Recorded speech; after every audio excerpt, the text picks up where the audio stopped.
Welcome to Four Favorites, brought to you by the Quiet on Set podcast. I'm your host, Stuart Gruff, and today I'm joined by Marius Kuhn. Welcome. Hi. Glad to have you here. So, a quick introduction to Four Favorites. This is a show where we talk about our guests' four favorites to a specific genre topic. And in this month, of the spooky month of October, we'll go over four horror favorites. And let's get straight into it. Marius, maybe a little bit about yourself. You are a film critic, a film historian, a film curator, and you teach film studies at the University of Zurich, right? Which is actually how we know each other. I don't teach there. I was attending your classes. I didn't pass your class. I don't think I passed a single one of your classes. You simply didn't send me any papers, so that But was I've the only problem. that was the problem, but I did gladly attend them, and they were some of the most interesting classes I took at uni. And Glad to hear you, that. yeah, you are very active in the film sphere outside of just teaching the new up and coming people in the Swiss film scene. You also work with Film Bulletin, and at the moment at the small little theater, curating theater Gamio in Winterthur in Switzerland. And you are part of Never Watch Alone, a club that puts on events for cinemas. And maybe can you tell us about your most recent project that's about to happen pretty Yeah, soon? of course. It's like in Zurich, it's the third edition, and in Winterthur we're doing this the first time. It's 8 hours of horror. It's like a horror movie marathon, which I first saw in the US, where it is really popular. For example, at the New Beverly, Tarantino's Hmm. movie theater always does some kind of marathon, and now we are doing this here in Switzerland. And it's always like four surprise movies, always from the horror genre, always a bit of splatter, a bit of scare, and all that stuff. And it's always it's a great party. You were there yourself, right? The last two times. So I was there for the last two times in Zurich. For the first time, I'll check out the other theater this time. great. Looking forward to it, and I think tickets are still on sale. We don't know if by the time this comes out, there's still tickets available, but we'll Yeah, link it they're below. selling fast. So Yeah. if anyone wants to go there, they have to buy it early. Yeah. Exactly, and it's fun. It's always been fun to basically stay up all night and watch four films. And I tried to get one or two movies out of you before. He's no, You he's won't not holding up. succeed. Yeah. I'm not getting anything out of it, so I'll be surprised as well. But let's get into your horror favorites. And I know it's always hard to I guess pick and make a list like this because you always have to reduce so much of what is Yeah. great out there. So let's give the floor to maybe some honorable mentions that didn't make it onto your top four list. So yeah, what did I do? Put on the honorable mentions list. It's, for example, it's the Peeping Tom, of Hmm. course, which is like a real classic, and this is on the list because Michael Powell. I really love the Powell Pressburger films, which are classics from the 50s in Great Britain, and then they two split up. And Michael Powell did this movie Peeping Tom, which is really a fascinating movie about voyeurism, but also has a real interesting atmosphere, beautiful cinematography. Hmm. And maybe the most interesting part is that the actor Karl-Heinz Böhm, which is in the German-speaking parts really famous for the Sissi movies about Queen Sissi from Austria, played this role. And this was really like a change in his career and almost destroyed his whole career for playing this quite strange character in that movie. So it's simply a great movie and it's a real joy to watch it. Then the second one I have on that honorable mention list is Interview with the Vampire, which is Hmm. like, yeah, a movie which shows what is possible in Hollywood with all the craziness and all that stuff, because it's a big budget movie, but you have I don't know, how can you describe it? Everything is in that movie. You have Brad Pitt, you have Tom Cruise, you have Christian Slater, you have Antonio Banderas, you have really great costumes, but you also have like a homoerotic love story behind the main plot, which is also quite interesting. And it's simply crazy. It's a bit of trash and it's really great to watch. And then I have the whole Resident Evil series on that one as well, which maybe comes a bit as a surprise, but it's simply it's a great pleasure to watch those movies. It's the Yeah. cinematography, the whole action and everything, and Hmm. with Mila Jovovich, you don't have to think a lot in those movies. It's simply overwhelming and fun to watch. So those movies are there for that aspect. It's not like intelligent zombie criticism of our world and of our Mhm. society. It's more one of the trash. It's one series that I have not seen a single film from, although I own like half of the series on DVD. Ah, Outdated now, not on Blu-ray, on DVD, but I do have to catch up on Resident Evil. especially in the later ones, they really don't have any story anymore. It's more like Mhm. a computer game on the big screen, nothing Right. else. And also the 3D effects in the later movies are really, really great. So you also have, you're in there for a treat if you watch it at some point. But yeah, it's simply, it's pictures, it's overwhelming, nothing else, no story, nothing intelligent in those movies. But from time to time you also need that, right? And Yeah, then, yeah, what exactly. did I Yeah. also put on the honorable mention list is like the whole oeuvre of M. Night Shyamalan, which maybe is also the next bit of surprise. But Mhm. as much as many people hate him, I think it's also really great to watch those movies, especially because they are sometimes really stupid, but at the same time, he dares to do stuff that all the other directors don't want to do or don't dare Right. to do, sometimes for good reasons. But it's always, you're always in for a surprise, but also in for really, yeah, bad endings, bad twists, which which are unplausible at least, or sometimes really simply stupid, as for example in Old, the last Yeah. movie that that he made. But then you also have some real masterpieces which work. For example, The Mhm. Sixth Sense is, I think, oh, still a movie which works in itself and Mhm.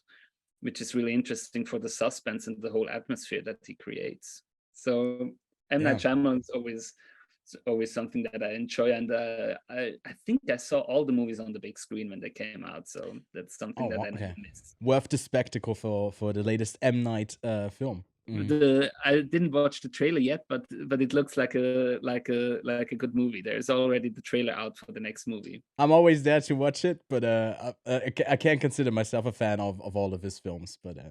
yeah, Which ones do you don't like? I actually am not really big on the Sixth Sense as well.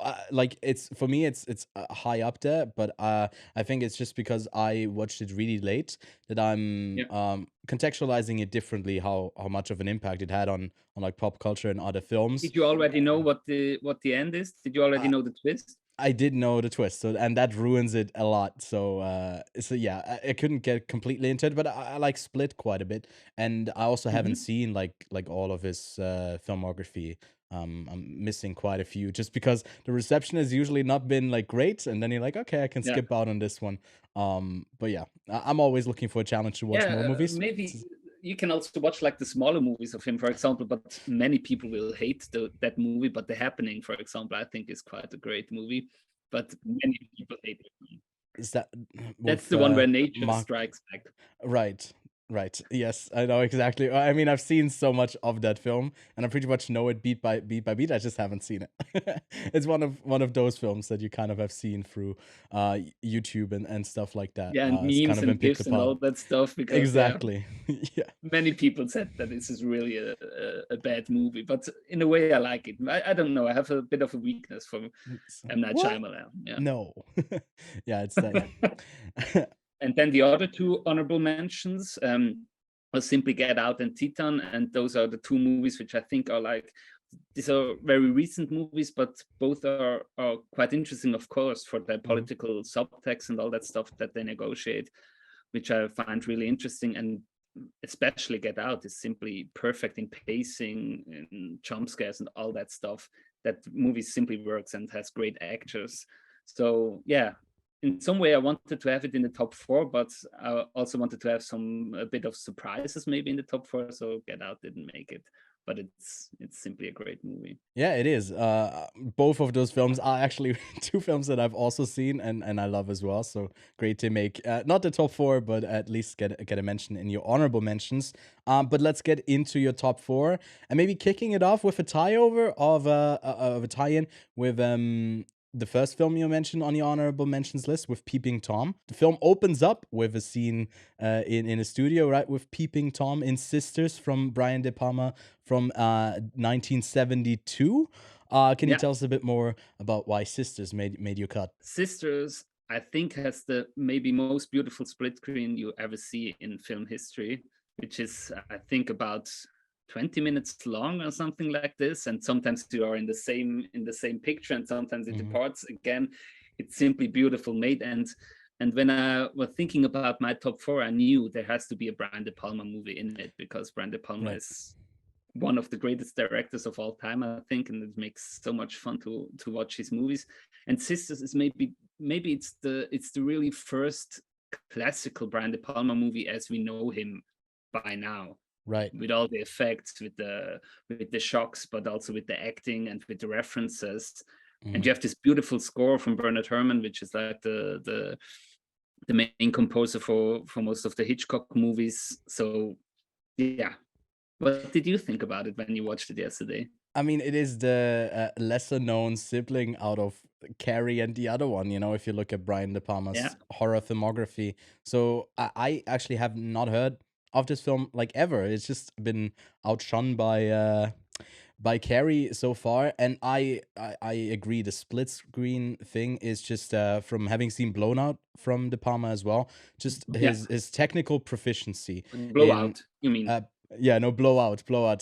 His technical proficiency there is just great with sound, and I thought that the sound as well in this film was so immersing as well. The whole package of what you want like a good thrilling horror film to be. Yeah, and then you also have like this character development. Sometimes with Brian De Palma, he's also not that strong on story development, so Hmm. it's also a bit of fun. Sometimes the character develop in not so rational ways, and that makes it also a bit fun and trashy at some point. So Yeah. I like that as well. From French Canadian to British Italian, let's talk about Don't Look Now by Nicolas Roeg. Set in Yeah, Venice, starring Daniel Sutherland and Julie Christie from yeah, 1973. We're kind of going through a chronological orders all through the 70s so far. We'll see yeah. how far it takes us. Yeah, But that's yeah, true. I think the first three ones are all from the 70s, right? Yeah. exactly. And then we make a I didn't big jump. realize that focus. Yeah.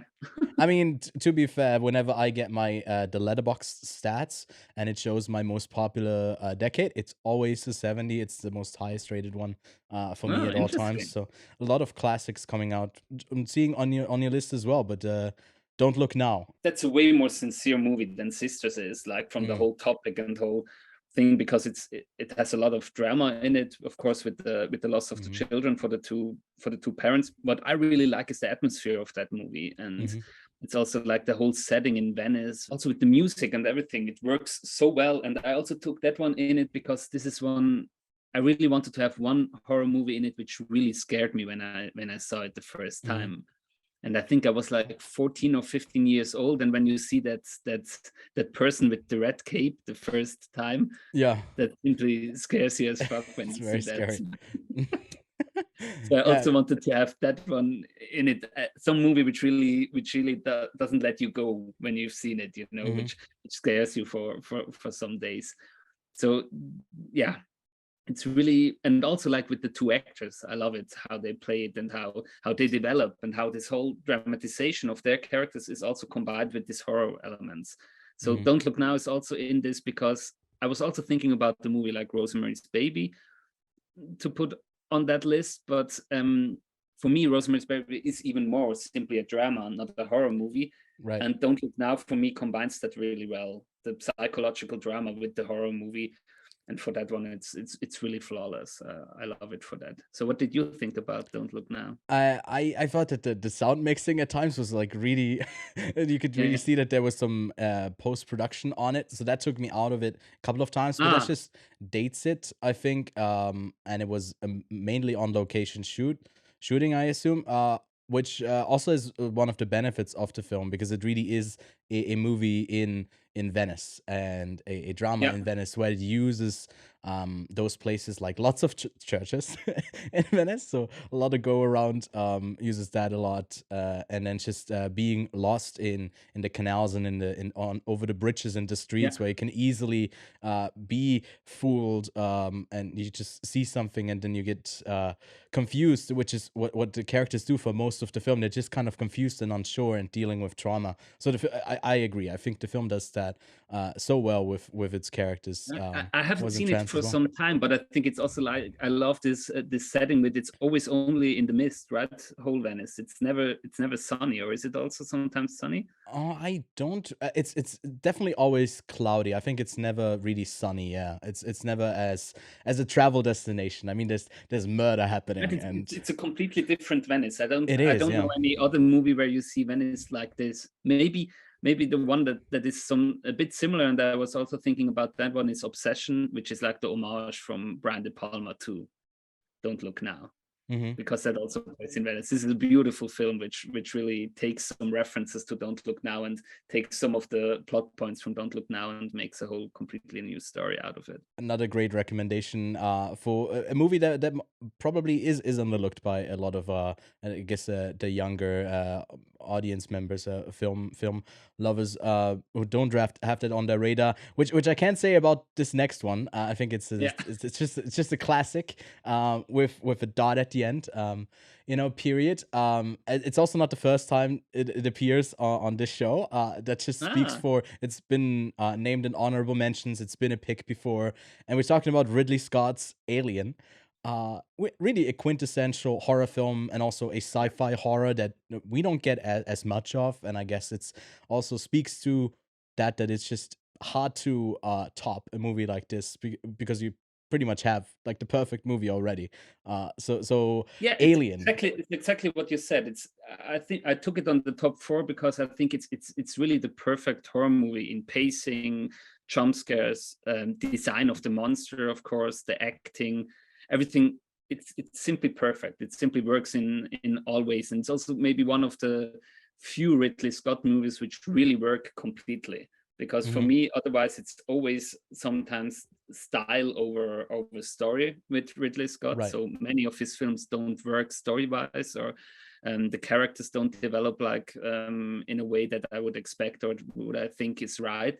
So Mhm. Alien is one of the few for me, one of the few Ridley Scott movies which is simply perfect and simply works in all ways. And as you said, it's one of the best horror movies of all time, right? Yeah.